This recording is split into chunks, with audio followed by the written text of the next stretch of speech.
Hello, నేను మీ CS రావు. AP Venkateswararao intelligence మాజీ chief. Andhra Pradesh ముఖ్యమంత్రి జగన్మోహన్ రెడ్డి మీద న్యాయ పోరాటం చేసి గెలిచినటువంటి పోలీసు అధికారి. ఏప్రిల్ 13వ తారీఖున ఆయన క్యాట్లో డెసిషన్కి రాబోతూ ఉన్నారు. ఆ క్యాట్లో ఇచ్చేటువంటి డెసిషన్ను బట్టి ఏపీ వెంకటేశ్వరరావు డీజీపీగా ఆంధ్రప్రదేశ్కి రాబోతున్నారా లేదా అనేది తెలియటువంటి అవకాశం ఉంది. అది ఒక పెద్ద ట్విస్ట్గా ఇప్పుడు ఢిల్లీలో కనిపిస్తుంది. ఒకవేళ క్యాట్ ఇచ్చేటువంటి డైరెక్షన్ కనుక పాజిటివ్గా ఉంటే ఖచ్చితంగా ఏపీ వెంకటేశ్వరరావు ఏపీ డీజీపీగా రాబోతున్నారనేది ఇప్పుడు నడుస్తున్నటువంటి చర్చ. ఈ సందర్భంగా అసలు ఏంటి ఏపీ వెంకటేశ్వరరావు ఏప్రిల్ 13వ తారీఖున ఏం చేయబోతున్నారు, అసలు ఏప్రిల్ 13వ తారీఖున ఏంటి, అసలు కేసు ఏంటి అనే దాని మీద విశ్లేషణ చేసుకునేటువంటి ప్రయత్నం చేద్దాం. ప్రస్తుతం ఏపీ వెంకటేశ్వరరావు యొక్క ప్రొఫైల్తో పాటు ఆ కేసు వివరాలు తెలుసుకునే ప్రయత్నం చేద్దాం. 1989 బ్యాచ్కి సంబంధించినటువంటి ఐపీఎస్ అధికారి వెంకటేశ్వరరావు.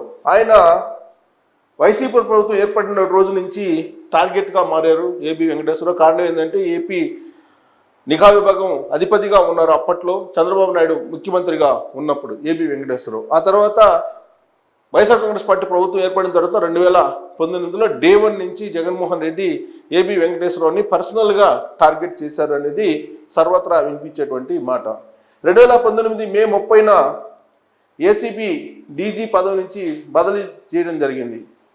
సో ఏసీబీ డీజీ పదవి నుంచి ఆయన్ని బదిలీ చేశారు 2019 మే 30న. ఆ తర్వాత ఏ పోస్టు ఇవ్వకుండా జగన్మోహన్ రెడ్డి ప్రభుత్వం అలా ఉంచేసింది ఆయన్ని. భద్రత నిఘా పరికరాల కొనుగోలులో అక్రమాలు జరిగాయి అనేటువంటిది ఆయన మీద ఉన్నటువంటి ఆరోపణ. చంద్రబాబు నాయుడు హయాంలో ఆయన ఏదో ఇల్లీగల్గా కొన్ని పరికరాలు కొనుగోలు చేశారు నిఘాకు సంబంధించి. సో ఆ పరికరాలు ఇల్లీగల్గా కొనుగోలు చేశారు అనేటువంటి అభియోగాన్ని వెంకటేశ్వరరావు మీద జగన్మోహన్ రెడ్డి ప్రభుత్వం మోపింది.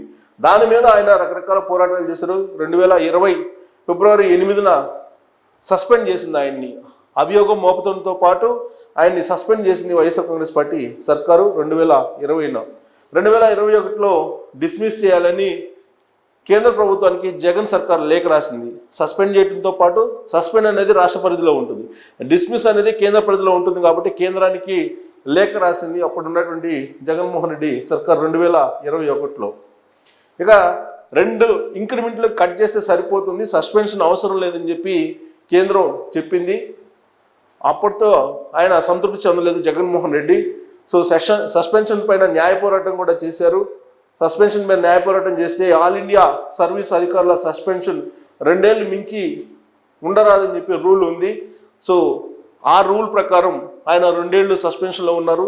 ఆ సస్పెన్షన్ తర్వాత ఆటోమేటిక్గా ఆ సస్పెన్షన్ రివోక్ అయిపోయింది. దాంతో సస్పెన్షన్ ఎత్తేయాలని చెప్పి కోర్టుకు వెళ్ళారు. ఆ కోర్టు నిబంధనల్ని పరిశీలించిన తర్వాత రివోక్ చేయాలి అనేటువంటి ఒక ఆర్డర్ పాస్ చేసింది ఆంధ్రప్రదేశ్ ప్రభుత్వానికి. దాంతో అనివార్యంగా విధులైనటువంటి పరిస్థితుల్లో జగన్మోహన్ రెడ్డి సర్కార్ 2022 మేలో ప్రింటింగ్ అండ్ స్టేషనరీ కమిషనర్గా పోస్ట్ ఇవ్వడం జరిగింది. ఆ పోస్ట్ ఇచ్చినటువంటి 15 రోజుల్లోనే మళ్ళీ సస్పెండ్ చేసింది రాష్ట్ర ప్రభుత్వం. అంటే జగన్మోహన్ రెడ్డి సర్కార్ ఏ విధంగా ఏపీ వెంకటేశ్వరరావు మీద కత్తి కట్టినట్టు చేసిందో అర్థమవుతుంది. 15 రోజుల్లోనే మళ్ళీ పోస్టింగ్ ఇచ్చి 15 రోజుల్లోనే మళ్ళీ సస్పెండ్ చేసిందంటే జగన్మోహన్ రెడ్డి సర్కార్, జగన్మోహన్ రెడ్డి ఏ విధంగా ఏపీ వెంకటేశ్వరరావుని వేటాడింది అనేది వేరే చెప్పవసరం లేదు. ప్రభుత్వ అనుమతి లేకుండా ప్రెస్ మీట్ పెట్టారని ఒకే ఒక కారణంతో సస్పెన్షన్ చేసింది. ప్రభుత్వ అనుమతితోటే సిఐడి చీఫ్ అలాగే ఏఐజీ ప్రెస్ మీట్ పెట్టారా ఇటీవల అంటే దానికి సమాధానం ఏం చెప్తారో అర్థం కాదు. ఎందుకంటే జగన్మోహన్ రెడ్డి సర్కార్లో చంద్రబాబు నాయుడు రాజమండ్రి సెంట్రల్ జైలుకి రిమాండ్కి వెళ్ళినప్పుడు దానికి కేసుకు సంబంధించి సిఐడి చీఫ్ అలాగే ఏఐజీ ఇద్దరు కూడా ప్రెస్ మీట్ పెట్టినటువంటి సంగతి మనందరికీ తెలిసిందే. హైదరాబాదు, ఢిల్లీ, ఎలాగో ఆంధ్రప్రదేశ్లో పెట్టారు. సో మరి వాళ్ళ మీద ఎందుకు చర్యలు తీసుకోలేదంటే సమాధానం లేదు. కానీ ప్రెస్ మీట్ పెట్టినందుకు సస్పెన్షన్ చేశారు రెండోసారి ఏపీ వెంకటేశ్వరరావుని జగన్మోహన్ రెడ్డి సర్కార్. రూల్స్ ప్రకారం 2 ఏళ్ల వరకు సస్పెన్షన్ కొనసాగించవచ్చు. మొదటి 2 ఏళ్ళు అయిపోయింది. ఆ తర్వాత కోర్టుకు వెళ్ళి ఆర్డర్ తీసుకొస్తే అనివార్యంగా ఆయన్ని పోస్టులోకి తీసుకొని 15 రోజుల్లో సస్పెండ్ చేశారు. ఆ సస్పెన్షన్ నుంచి మళ్ళీ 2 ఏళ్ళు కొనసాగించేటువంటి అవకాశం ఉంది ఈ సస్పెన్షన్ని.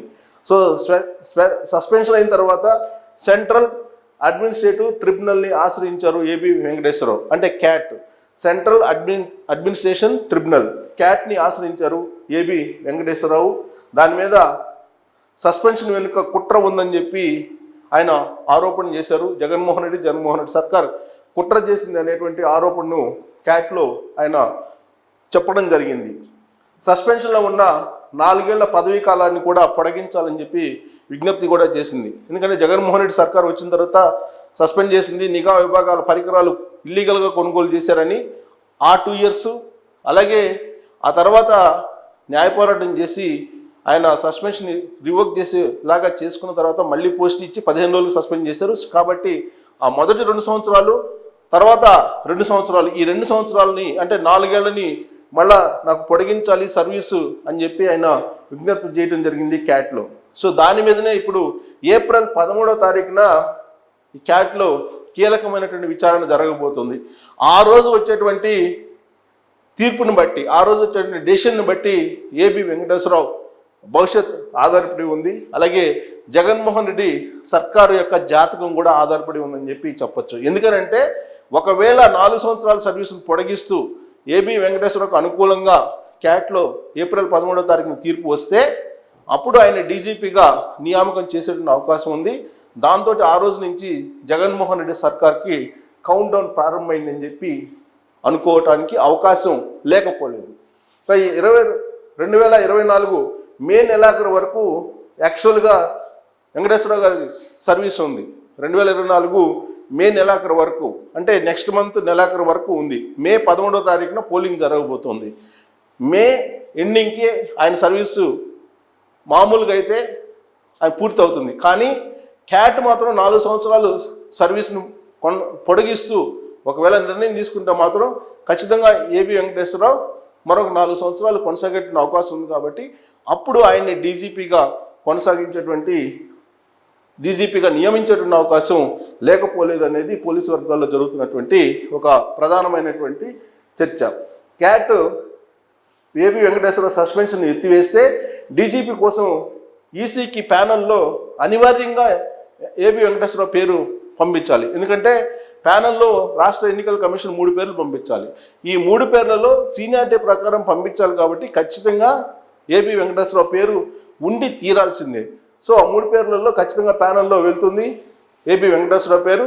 సో ప్యానల్లో వెళ్ళిన తర్వాత కేంద్ర ఎన్నికల సంఘం ఏబి వెంకటేశ్వరరావు పేరుని ఖరారు చేసి ఖచ్చితంగా డీజీపీగా ఆంధ్రప్రదేశ్కు నియమించేటువంటి అవకాశం ఉంది రాబోయేటువంటి రోజుల్లో అనేది వినిపిస్తుంది. ప్రస్తుతం ఉన్నటువంటి డీజీపీ రాజేంద్రనాథ్ రెడ్డి, అలాగే చీఫ్ సెక్రటరీ జవహర్ రెడ్డి, వీళ్ళిద్దరూ కూడా జగన్మోహన్ రెడ్డికి సొంత మనుషుల్లాగా వ్యవహరిస్తున్నారు అనేటువంటి ఆరోపణలు ఉన్నాయి. ఎన్నికల కమిషన్ దగ్గర విపక్షాలు ఇప్పటికే వాళ్ళిద్దరి మీద కంప్లైంట్ కూడా చేయడం జరిగింది.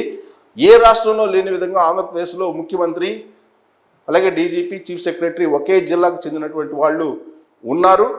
ఇది రాబోయేటువంటి ఎన్నికల్లో సవ్యంగా సాగడానికి అనుకూలమైనటువంటి పరిస్థితులు కనిపించట్లేదు అనేది వాళ్ళ ముగ్గురు మీద ఉన్నటువంటి ఆరోపణలు. కాబట్టి ఇప్పుడు ఉన్నటువంటి చీఫ్ సెక్రటరీని అలాగే డీజీపీని మార్చేటువంటి అవకాశం ఉంది భవిష్యత్తులో. ఏప్రిల్ 13వ తారీఖున క్యాట్లో ఏబి వెంకటేశ్వరరావుకి తీర్పు ఏ విధంగా వస్తుంది అనే దాన్ని బట్టి ఆయన రాబోయేటువంటి రోజుల్లో ఆంధ్రప్రదేశ్ డీజీపీగా ఎంపికయ్యేటువంటి అవకాశం ఉందా లేదా అనేది కూడా ఆధారపడి ఉంది.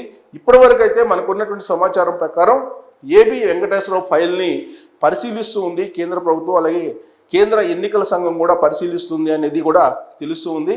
సో ఈలోపు క్యాట్లో ఉన్నటువంటి ఆ పిటిషన్ కూడా, దాని మీద కూడా అనుకూలమైనటువంటి తీర్పు వస్తే సస్పెన్షన్కి సంబంధించి చాలా క్లియర్గా 4 సంవత్సరాల పాటు ఆయనే డీజీపీగా ఉండేటువంటి అవకాశం ఉంది. అలాంటి పరిస్థితి వస్తుందా అనేది పోలీసు వర్గాల్లో చర్చ జరుగుతుంది.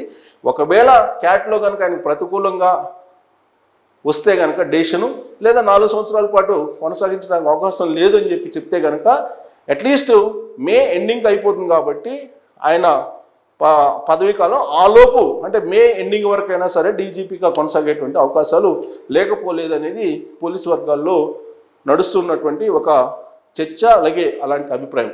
సో మీరు కూడా ఏబి వెంకటేశ్వరరావుకి సంబంధించి ఆయన కేసు, అలాగే ఆయన సీనియారిటీ, ఆయన ప్రొఫైల్ మీకు బ్రీఫ్గా చూపించాను. కాబట్టి రాబోయేటువంటి రోజుల్లో డీజీపీగా ఏబి వెంకటేశ్వరరావుని నియమిస్తే ఎలా ఉంటుంది, నియమించాల్సిన అవసరం ఉందా అనే దాని మీద ట్రోల్ చేసి మీ అభిప్రాయం తెలియజేయచ్చు. Thank you very much.